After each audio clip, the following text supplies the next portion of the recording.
ظہور امام زمانہ میں تعجیل کے لیے بھی باز وزن سز اللہم صل علی محمد وآل محمد. دعا ہے بڑی آباد بہت کے انبیاء کرام السلام، بہت کے آئمہ طاہرین علیہ السلام، حاضرین کی تمام حاجات شرعیہ اپنی بارگاہ میں قبول منظور فرما. ان 5 مجالس میں جن مومنین نے جس انداز میں بھی حصہ لیا، جو نظر و نیاز کی خدمات انجام دی، میرے مالک و خالق ان کے اس اہتمام کو اپنی بارگاہ میں قبول منظور فرما. میرے اللہ حاضرین کی توفیقات خیر میں اضافہ فرما. میرے اللہ حاضرین اور تمام مومنین مومنات جو اس دنیا سے چلے گئے ہیں اور ہم سب کے مرحومین مرحومات کی مغفرت فرما. انہیں عذاب قبر، عذاب برزخ، عذاب محشر سے محفوظ رکھ. انہیں جنت الفردوس کے اعلیٰ علیین کی جگہ عطا فرما. جوار معصومین علیہ السلام میں اور شفاعت معصومین علیہ السلام نصیب فرما. ایک دفعہ صلوات پڑھیں محمد و آل محمد.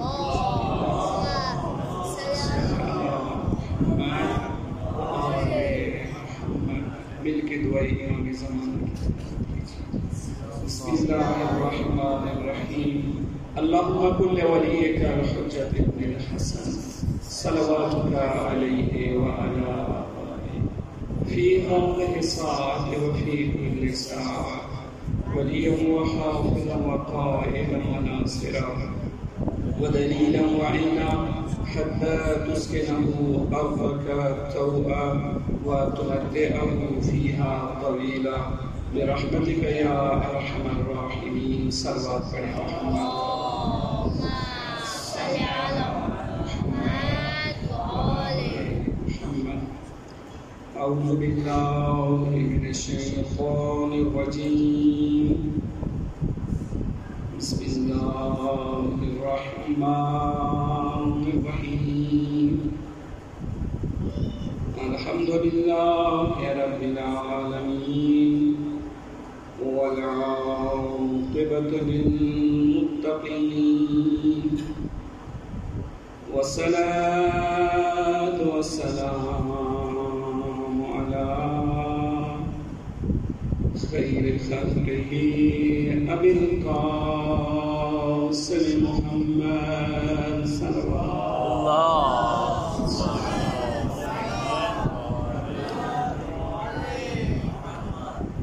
وآله الطيبين الطاهرين المعصومين ولعنة الله على أعدائهم أجمعين من يومنا هذا إلى قيام يوم الدين.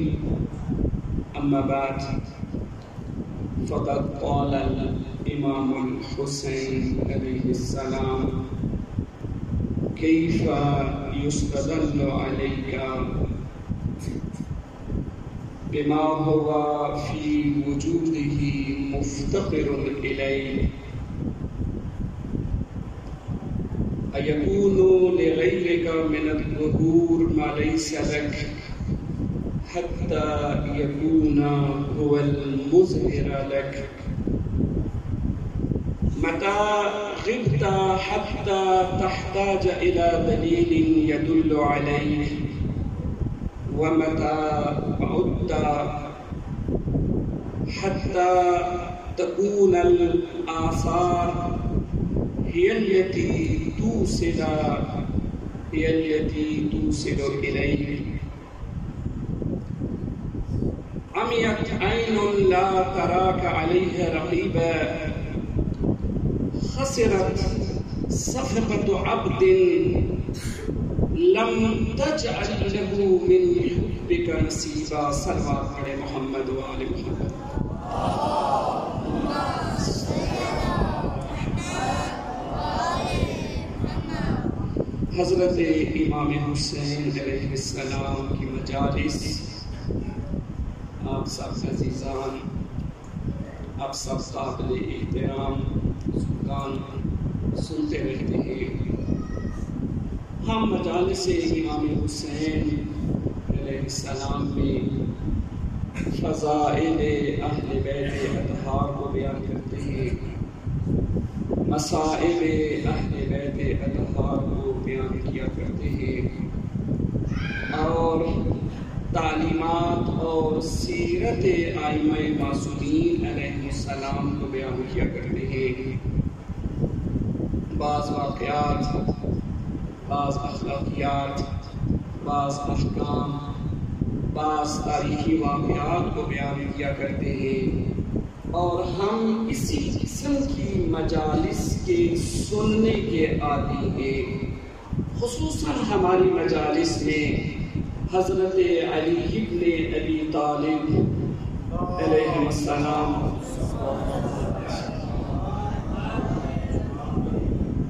کے فضائل بیان کیے جاتے ہیں، اور ہم انہی فضائل میں سننے کے عادی ہوتے ہیں۔ بہت ضرورت ہے اس بات کی کہ ہم اپنے ممبروں سے حضرت علی ابن ابی طالب علیہ السلام اور باقی ائمہ معصومین علیہ السلام کے فضائل بھی بیان کریں، ان کی سیرت کو بھی بیان کریں، اور ان کے مصائب کو بھی بیان کریں۔ لیکن بعض اوقات دیکھنے میں یہ آتا ہے کہ ہماری مجالس میں جو کچھ بیان کیا جاتا ہے وہ مکمل پہلو نہیں ہوتا بعض ائمہ معصومین علیہ السلام کا۔ مثلا حضرت امام حسین علیہ السلام کے بارے میں جو بیان کیا جاتا ہے، چند احادیث ہیں جو حضرت امام حسین علیہ السلام کی فضیلت میں بیان کی جاتی ہیں، اور پھر امام حسین علیہ السلام کے قیام کو بیان کیا جاتا ہے، اور آخر میں حضرت امام حسین علیہ السلام کی مصائب کو بیان کیا جاتا ہے۔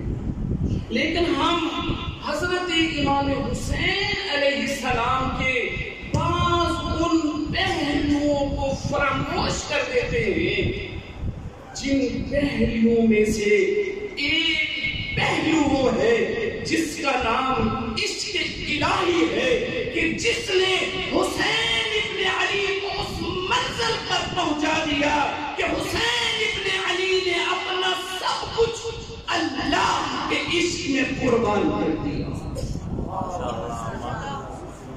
ہم امام حسین علیہ السلام کی اس عشق الہی کے پہلو کو فراموش کر دیتے ہیں۔ وہ مناجات جو حضرت امام حسین علیہ السلام کی ہیں، وہ دعائیں، وہ عبادات جو حضرت امام حسین علیہ السلام راتوں کو جاگ کر اپنے بابا کی طرح سینکڑوں نوافل پڑھا کرتے تھے، ان کا ذکر کم ہی ہمیں سننے کو ملتا ہے۔ اگر آپ فقط امام حسین علیہ السلام کی دعائے عرفہ کو اٹھا کے دیکھیں، اس دعائے عرفہ میں امام حسین علیہ السلام نے کس قدر عظیم معارف کو بیان فرمایا ہے۔ امام حسین علیہ السلام کی مناجات کو دیکھیے۔ دعائے عرفہ وہ دعا ہے جو ہم 9 ذی الحج بعد الظہر پڑھا کرتے ہیں۔ امام حسین علیہ السلام اپنی اس دعائے عرفہ میں ارشاد فرماتے ہیں، کیف یستدل علیک بما هو مفتقر فی وجودہ الیک۔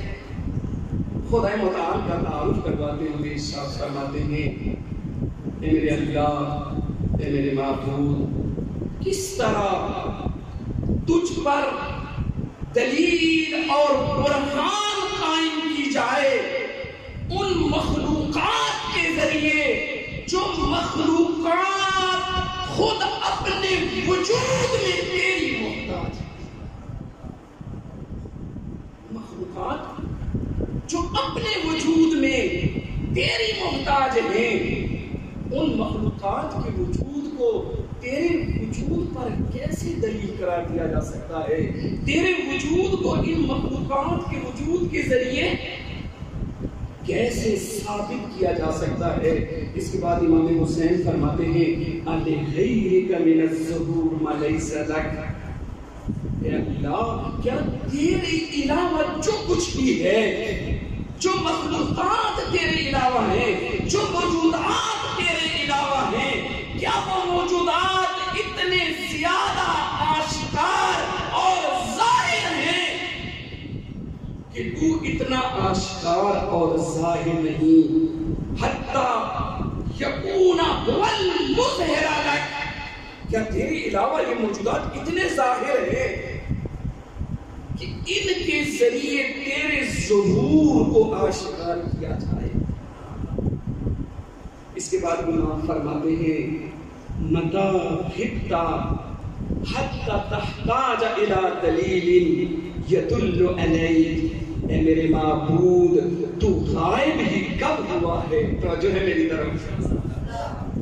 امام حسین مناجات کرتے ہوئے ارشاد فرماتے ہیں ہمیں دعا کا انداز سکھاتے ہیں، ہمیں مناجات کا انداز سکھاتے ہیں۔ امام فرماتے ہیں اے اللہ تو غائب ہی کب ہوا ہے کہ تجھے تلاش کرنے کے لیے کسی چیز کو دلیل بنانا پڑے؟ اور فرماتے ہیں وَمَتَا فَقُتَّا حَتَّى تَكُونَ الْآثَارِ هِيَ الَّتِي تُوصِلُ إِلَيْكَ، اے اللہ تو ہم سے اپنی مخلوق سے دور ہی کب ہوا ہے کہ تجھ تک پہنچنے کے لیے ان آثار کو وسیلہ قرار دیا جائے؟ فرماتے ہیں امیت عین لا تراک علیہا رقیبا، امام فرماتے اندھی ہو جائے وہ دل کی آنکھ جس نے تجھے نہیں دیکھا، اندھی ہو جائے وہ دل کی آنکھ جس نے تجھے اپنے اوپر نگہبان نہیں دیکھا۔ اور اس کے بعد فرماتے ہیں خسرت صفقت عبد لم تجعل له من حبك نصیبا، خسارے میں ہے اس انسان کی زندگی جس انسان کے لیے تو نے اپنی محبت سے کچھ حصہ قرار نہیں دیا۔ جس انسان کے دل میں اللہ کی محبت نہیں ہے اس انسان کی زندگی کامیاب نہیں ہے۔ امام حسین علیہ السلام نے اس انداز میں خدا متعال سے محبت کی، اس انداز سے عشق الہی کا نمونہ پیش کیا۔ آغاز بشریت سے لے کر زمانہ حال تک، زمانہ حال سے لے کر قیامت تک کوئی انسان، مخلوقات میں سے کوئی مخلوق عشق الہی کے اس نمونے کو پیش نہیں کر سکتا۔ محبت کی اس منزل پر فائز تھے، کیوں نہ فائز ہوتے؟ یہ امام حسین اس ہستی کے فرزند ہیں جس ہستی کے بارے میں رسول خدا نے جنگ خیبر میں ارشاد فرمایا تھا علی وہ ہے جو اللہ سے محبت کرتا ہے، اللہ کے رسول سے محبت کرتا ہے، اور اللہ کے رسول حیدر کرار سے محبت کرتے ہیں۔ نعرہ حیدری! آپ جانتے ہیں جنگ خیبر کو فتح کرنے کے لیے، وہ خیبر کا دروازہ اکھاڑنے کے لیے، قلعہ خیبر کو فتح کرنے کے لیے مسلمان گئے۔ 39 دن تک جنگ ہوتی رہی۔ کتنے دن تک بچوں؟ 39 دن تک جنگ ہوتی رہی. ایک طرف مسلمان تھے تو دوسری طرف یہودی تھے. یہودی ایک قلعے میں تھے, ایک قلعے میں موجود تھے, لیکن یہ مسلمان 39 دن تک جاتے رہے. پیغمبر اکرم بار بار کمانڈر تبدیل کر کے مسلمانوں کو بھیجتے رہے, لیکن جب بھی مسلمان جاتے شکست کھا کر واپس آتے. یہودیوں کو فتح نصیب ہوتی, مسلمانوں کو شکست ہوتی. اب جب 39 دن تک مسلمانوں کو شکست ہوتی رہی, شاید رسول خدا اس لیے تبدیل کر کر کے بھیجتے رہے تاکہ دنیا والوں کو پتہ چل جائے شکست کس کو ہوتی ہے اور فتح کس کو ہوتی ہے.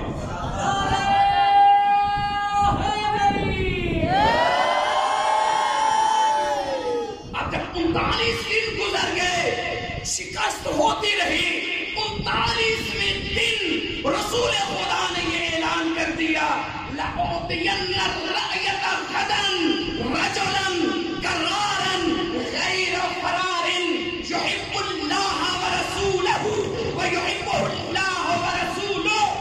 یہ علم کل میں اس کے ہاتھ میں دوں گا جو مرد ہوگا, جو ڈٹ کر لڑے گا, جو کبھی فرار نہیں کرے گا, جو اللہ اور اس کے رسول سے محبت کرتا ہوگا, اللہ اور اس کا رسول اس سے محبت کرتا ہوگا. تاریخ نے بتایا جب وہ کل کا دن آیا تو رسول خدا نے وہ علم حیدر کرار کے ہاتھ میں تھما کر اور خیبر کو فتح کر کے بتا دیا, حیدر کرار اس ہستی کا نام ہے جس سے اللہ بھی محبت کرتا ہے, اللہ کا رسول بھی محبت کرتا ہے.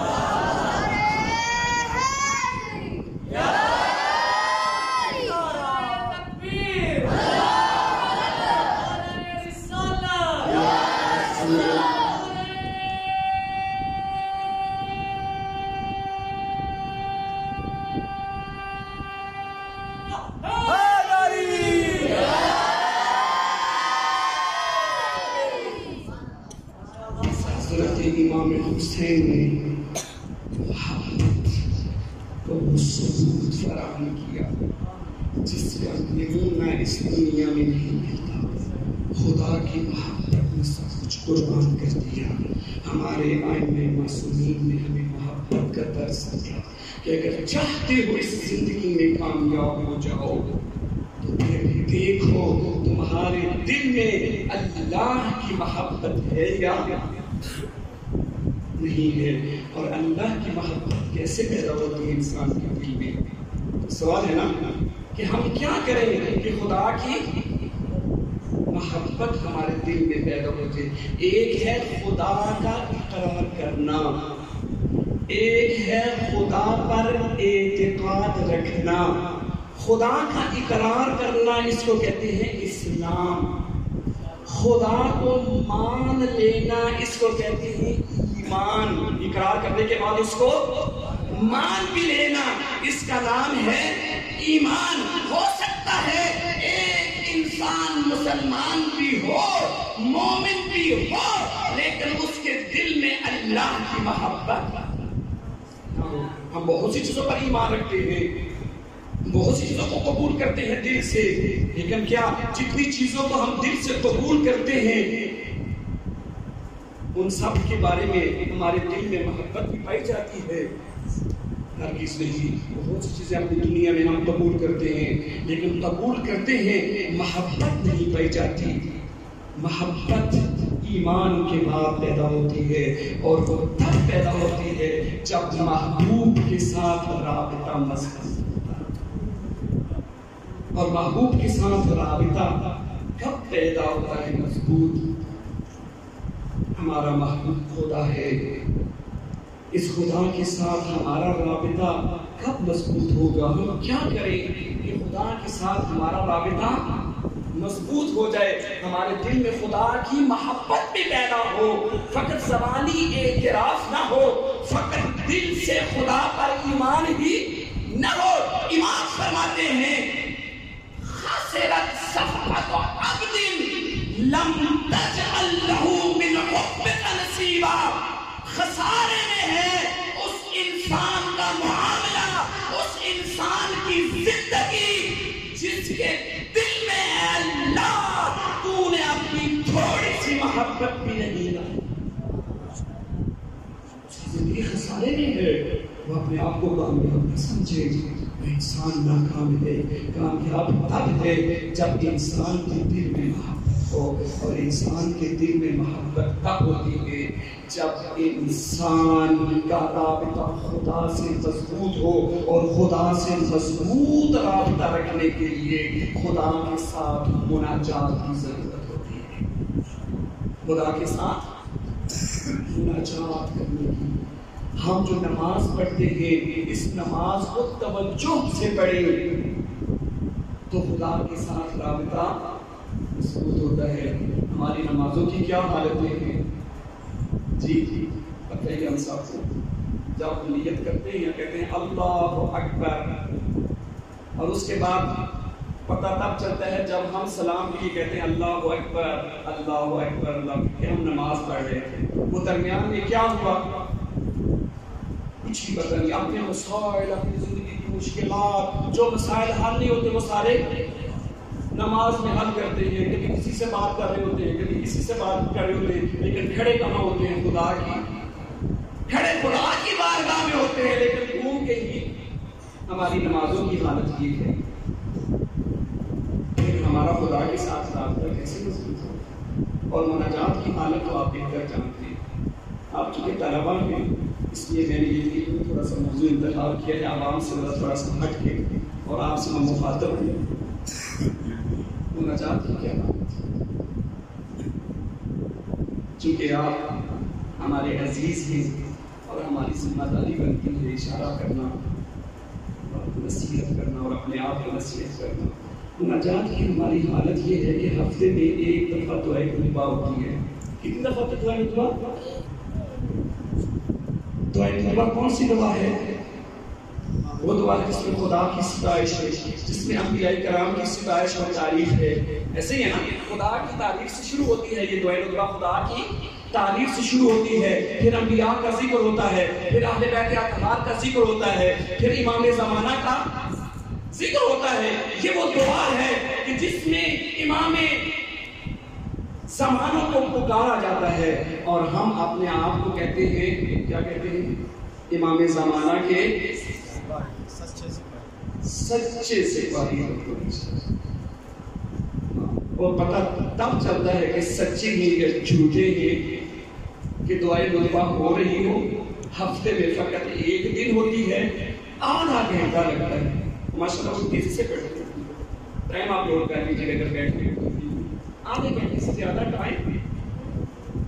ابھی اسی جمعے کی بات کر رہا ہوں، اسی جمعے میں دعائے طلبہ ہو رہی تھی، ایک پڑھنے والا تھا اور دو ساتھ بیٹھے، ایک پڑھنے والا اور دو کیا پڑھ رہا تھا؟ دعائیں، جس میں ہم اپنے امام کو پکارتے ہیں اور ادھر سے کہتے ہیں ہم اپنے امام کے بڑے سچے سپاہی، سچے امام کے لیے آدھا گھنٹہ آج نہیں نکال سکتے، موبائل کے لیے گھنٹہ نکال رہے ہیں۔ توجہ ہے میری طرف، سخت تو نہیں ہے میری گفتگو، لیکن کبھی کرنا پڑتی ہے۔ موبائل کے لیے، چیٹ کے لیے، واٹس ایپ پہ گفتگو کرنے کے لیے، فیس بک کے لیے، کلپس دیکھنے کے لیے گھنٹوں ہمارے پاس ہے، ہفتے میں آدھا گھنٹہ اپنے امام کے لیے۔ یہ تو ہماری حالت ہے جو ہمارے امام کھا رہے ہیں، اسی امام کا امام کھا رہے ہیں، اسی کے سپاہی ہے۔ اب یہاں سے آپ دیکھ لیجیے کہ امام کی کیا حالت ہے، کیا لمحے فکریہ ہیں۔ ہم آئیں اپنی اصلاح کے لیے، اور پھر ہم کہتے ہیں اپنی اصلاح کے بعد ہم نے معاشرے کی اصلاح کرنی ہے، ہم نے اپنے آپ کو بھی اپنے امام کے لیے تیار کرنا ہے، اور عوام کو بھی امام کے لیے تیار کرنا ہے۔ امام کے منتظر ہیں نا ہم سب، اور ہماری حالت کیا ہے؟ مناجات کی۔ جی ہفتے میں آدھا گھنٹہ، پورے 7 دن کے بعد ایک آدھا گھنٹہ امام کے لیے، امام کو پکارنے کے لیے۔ اس میں جیسے بھاگتے ہیں نماز پڑھ کے، جیسے پچڑے میں بند ہوتے ہیں، جیسے اللہ پر اللہ حتیٰ دعائے احد پڑھنے کی توفیق نہیں، دعائے احد جو 5 سے 10 منٹ دعائے پڑھتے ہیں نماز کے بعد، صبح کی ہر نماز کے بعد دعائے احد پڑھنے کی، وہ پڑھنے کی توفیق اس کے لیے ہم ٹائم نہیں آتا۔ یہ ہے ہماری زندگی، پھر ہم کیسے یہ دعویٰ کر سکتے ہیں کہ ہماری زندگی کامیاب ہے؟ پھر ہم یہ کہہ سکتے ہیں کہ ہمارے دل میں خدا کی محبت ہے؟ اور اگر نہیں ہے تو پھر یاد رکھیں ہمارے امام سید الشہداء فرماتے ہیں جس شخص کے دل میں خدا نے اپنی تھوڑی سی محبت بھی قرار نہیں دی اس شخص کی زندگی ناکام ہے۔ امام حسین علیہ السلام وقت کے دامن میں گنجائش نہیں ہے، چونکہ ظاہر ہے آپ نے مطالعہ بھی کرنا ہے۔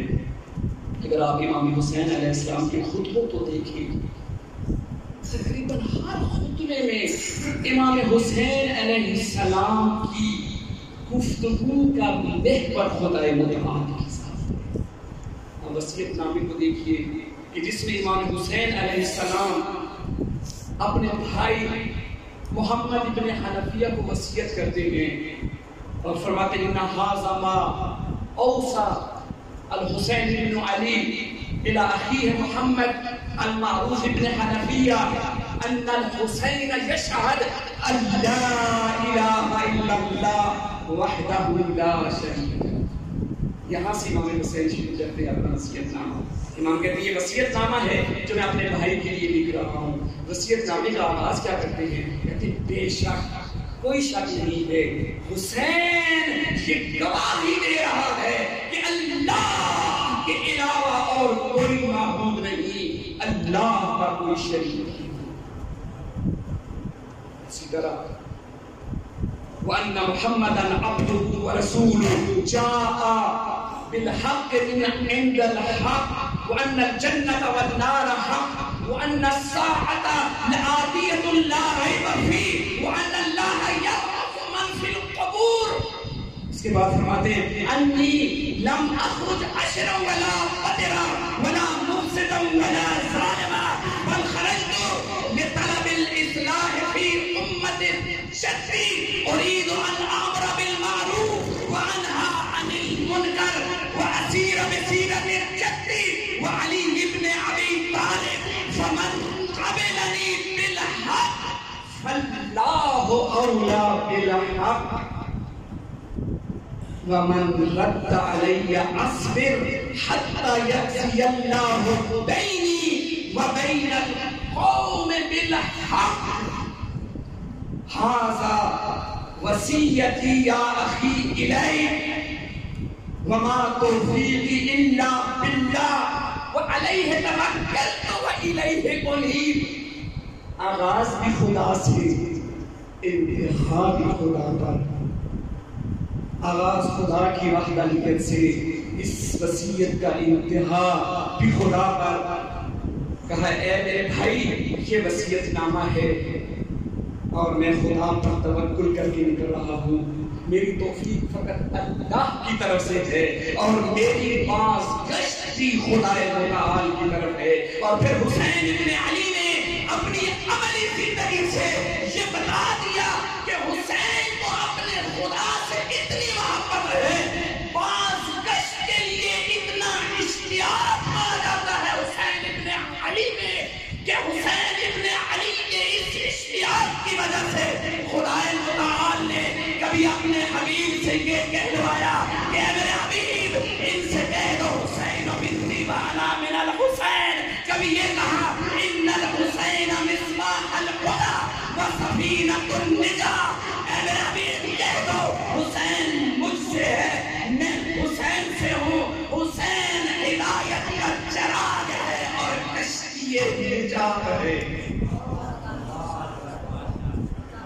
اور کبھی خطبے میں اپنے عشق الہی کو بیان کرتے ہوئے کربلا کے میدان میں جب بھور نے آپ کے راستے کو روکا، نماز ظہر ادا کی، خطبہ ارشاد فرماتے ہوئے بیان کرتے ہیں قد نزل بنا ما ترون ان الدنيا قد تغيرت وتنكرت وادبر معروفها ولم يبق منها الا صلابة كصلابة العنب هو خسيس عيش كالمرع الوبيل ألا ترون إلى الحق لا يعمل به وإلى الباطل لا يتناهى عنه فليرغب المؤمن في لقاء الله مغلقا إني لا أرى الموت إلا سعادا ولا الحياة مع الظالمين إلا برما الناس عبيد الدنيا والدين ليق على ألسنتهم يحوطونه به ما ضرت معايشهم فإذا نحس بالبلاء قلت ديانون. وقت نہیں میں اس پورے خطبے کا ترجمہ آپ کی خدمت میں عرض کروں. امام حسین علیہ السلام دنیا کے حالات بیان کرنے کے بعد فرماتے ہیں کہ معاشرہ بگڑ چکا ہے, اس کی منحوس شکل سامنے آ چکی ہے, اور یہ حالات تب پیش آیا کرتے ہیں جب لوگ حق پر عمل نہ کریں اور باطل سے دوری اختیار کریں.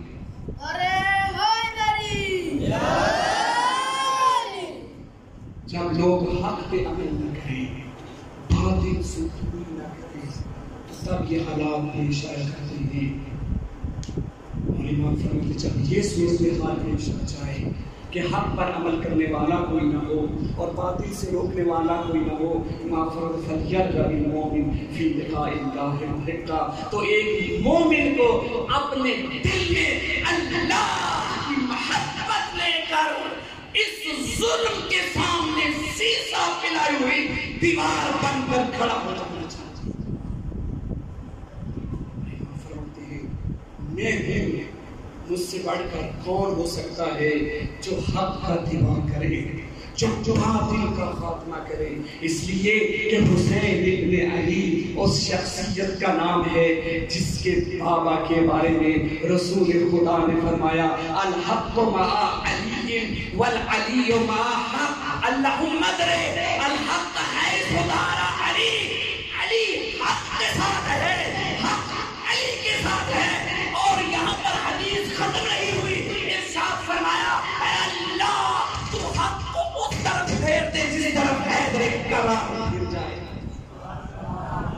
کل ایمان نعرہ حیدری حضرت محمد و آل محمد صلوات.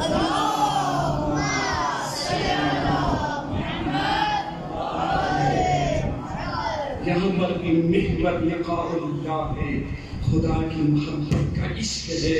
اور اسی طرح اور چند وقت نہیں میں ان کتبوں کی بھی تلاوت کروں انشاءاللہ, اگر زندگی رہی تو باقی آپ کی خدمت میں ارشاد فرماؤں گا, عرض کروں گا آپ کی خدمت میں, جس میں امام حسین علیہ السلام اپنے اس قیام کا محور خدا متعال کی ذات کو قرار دیتے ہیں. اور یہ محبت کا پہلو وہ پہلو ہے, یہ عشق الہی کا پہلو وہ پہلو ہے جو امام حسین علیہ السلام کی مناجات میں ہمیں نظر آتا ہے. لیکن افسوس کہ ہم امام حسین کی مناجات سے بہت دور ہیں. یہ عشق الہی ہی تو وہ تھا کہ جس نے امام حسین علیہ السلام کو اس منزل پر فائز کر دیا کہ امام حسین نے اپنا سب کچھ قربان کر دیا.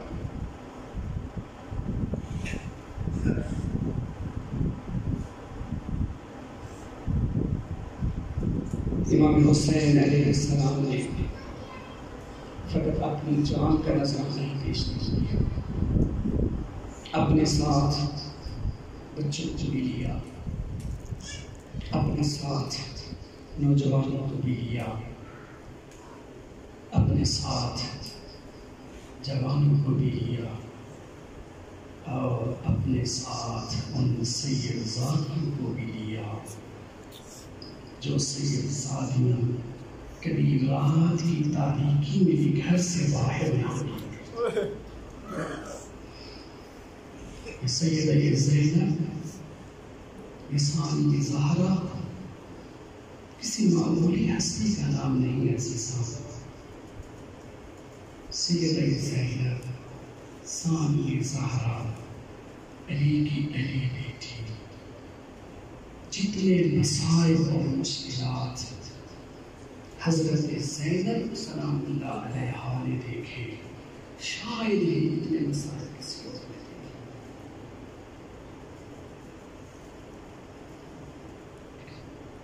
سیدہ زینب نے اپنی والدہ حضرت فاطمہ الزہرا سلام اللہ علیہا پر ڈھائے جانے والے مسائل کو دیکھا۔ وہ مسائل جس کے بارے میں سیدہ زہرا نے ارشاد فرمایا صبت علی مسائب لو انہا صبت علی الایام سرنا لیا لیا۔ اے میرے بابا، مجھ پر جو مسائل ڈھائے، اگر وہ مسائل سفید دنوں میں پڑتی تو وہ سیاہ راتوں میں تبدیل ہو جاتی۔ اس سے بڑھ کر سیدہ زہرا پہ اور کیا مسائل ڈھائے جا سکتے ہیں؟ وہ دروازہ جس پہ رسول خدا آیا کرتے تھے، وہ گھر جس پر اللہ کے فرشتے نازل ہوا کرتے تھے، اس گھر پر آ کر جسارت کی گئی۔ بی بی کو دربار سے خالی پیٹ آیا گیا۔ سیدہ زینب نے ان تمام مسائل کو دیکھا اور برداشت کیا جو مسائل آپ کی والدہ خواتین جنت کی سردار پہ ڈھائے گئے، اور پھر وہ مسائل جو آپ کے بابا حضرت علی علیہ السلام پر ڈھائے گئے، ان مسائل کو بھی سیدہ زینب نے اپنی آنکھوں سے دیکھا۔ سیدہ زینب نے اپنے بابا کی پیشانی سے خون کو صاف کیا۔ جب ضربت لگی نہ ہے قرار کی پیشانی پہ، حضرت علی کو گھر لایا گیا۔ امام حسن اور امام حسین نے گریہ کرنا شروع کیا تو حضرت علی نے کہا بیٹو صبر سے کام لو، حوصلے سے کام لو، تحمل سے کام لو، لیکن مقتل کی کتابیں یہ بتاتی ہیں جب حیدر کرار کو گھر لایا گیا، سیدہ زینب ام کلثوم کی نگاہیں اپنے بابا کی زخمی پیشانی پہ پڑی تو سید زادیوں سے برداشت نہ ہوا۔ سید زادیوں نے بلند آواز سے رونا شروع کیا۔ تاریخ یہاں یہ بتاتی ہے کہ امام نے یہ نہیں کہا بیٹیوں صبر کرو، بیٹیوں حوصلے سے کام لو، حسین اور حسن نے ان کو حوصلہ دیا، ان کو صبر کی تلقین کی، لیکن جب سیدہ زینب نے گریہ کرنا شروع کیا، مقتل کی کتابیں یہ بتاتی ہیں وہ صابر علی جو صبر کا نمونہ تھے، اپنے بیٹیوں کی گریوں کو سن کے برداشت نہ کر سکے، زور زور سے رونا شروع کر دیا۔ یہ سیدہ وہ ہے جس نے اپنے بابا کے مسائل کو بھی دیکھا، اپنے بابا کی زخم کی پٹیاں کرتی رہی، اپنے بابا کے خون کو صاف کرتی رہی، لیکن یہاں پر اس سیدہ کے مسائل ختم نہیں ہوئے۔ یہ سیدہ وہ ہے جس نے اپنے حسن جیسے بھائی کے جنازے سے تیر کھینچے۔ یہ سیدہ زینب وہ ہے جس نے اپنے بھائی حسن کے جگر کے ٹکڑوں کو اکٹھا کیا، لیکن سیدہ کے مسائل یہاں بھی ختم نہیں ہوئے۔ ارباب اعظم، یہ سیدہ وہ ہے کہ جس نے امام حسین کا ساتھ دیا۔ جب کربلا کی سرزمین پہ ہوئی تو سیدہ زینب نے کہا بھیا حسین میرا خیمہ اوپر بلندی پہ لگانا، حضرت زینب کے خیمے کو بلندی پہ ٹیلے پہ لگایا گیا. جب ٹیلے پہ لگایا گیا سب اصحاب شہید ہو گئے, سب ہاشمی جوان بھی شہید ہو گئے. اور جب امام حسین علیہ السلام میدان کربلا میں گئے, امام حسین سے زین چھوٹی, امام حسین نے اپنا سر سجدے میں رکھا. شمر ملعون نے خنجر کے وار کرنا شروع کیے. وہ سابرہ زینب جو بھی تک مسائب کے آ رہی تھی, برداشت کرتے آ رہی تھی, برداشت نہیں ہوا. زینب نے ٹیلے کو چھوڑا, ٹیلے کو چھوڑ کر قوم اشکیا کے سامنے آئی. کہا ہے قوم اشکیا, میرا بھائی ذبح ہو رہا ہے, کیا تم میں کوئی مسلمان نہیں جو میرے بھائی کو بچا سکے؟ یہ سیدہ زینب کے مسائل یہاں پہ ختم نہیں ہوئے. جب حسین ابن علی شہید ہوئے, اب جن مسائل کا آغاز ہوا وہ ان تمام مسائل سے سخت تھا. وہ سید زادی جو رات کی تاریکی میں بھی گھر سے باہر نہیں نکلتی. جب حسین ابن علی بنا پردوں کا وارث غازی عباس بھی نہ رہا, جب قوم اشکیا نے دیکھا سید زادیاں لاوارث ہو گئی, تو قوم اشکیا نے کہا لوٹو زکات مقتل کرو. یہ کہنا تھا قوم اشکیا درندوں کی طرح خیموں پہ جھپٹے, سید زادیوں کے پردوں کو چھیننا شروع کیا. اب زینب کے تمام مسائل کو بھول گئی, زینب عباس کی شہادت کو بھول گئی, زینب حضرت علی اور عباس کی شہادت کو بھول گئی, زینب حضرت امام حسین کی شہادت کو بھول گئی. کہنا شروع کیا واہ جاوا, واہ جاوا, واہ جاوا. الا لعنت اللہ على القوم الظالمين سيعلم الذين ظلموا أي منقلب ينقلبون.